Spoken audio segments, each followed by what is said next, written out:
আমলকিগুলো rice কুকারে ভাপ দিয়ে সিদ্ধ করে নিলাম।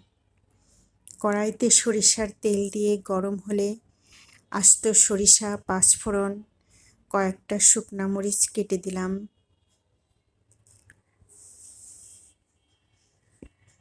আদা বাটা, রসুন বাটা দিয়ে একটু কষিয়ে নিলাম।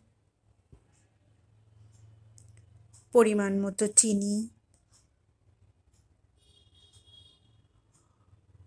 হলুদের গুঁড়া, মরিচের গুঁড়া, ধনিয়ার গুঁড়া দিয়ে ভালো করে কষিয়ে নিয়ে সিদ্ধ করে রাখা আমলকিগুলো দিয়ে দিলাম। আমলকির বীজগুলো আগে ছাড়িয়ে রেখেছিলাম। ভালো করে মিশিয়ে নিলাম।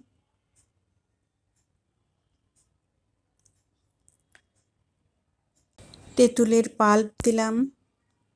তেঁতুলের পাল্প দিলে আচারের স্বাদ বহুগুণ বেড়ে যায়। আসল জিনিস দিতেই মনে ছিল না, সেটা হচ্ছে লবণ। পরিমাণ মতো লবণ দিয়ে দিলাম। ভালো করে মিশিয়ে শুকিয়ে নিতে হবে। সিরকা দিলাম। সিরকা মিশিয়ে নিয়ে কাঁচের বয়মে সংরক্ষণ করতে হবে। মাঝে মাঝে রৌদ্রে দিতে হবে।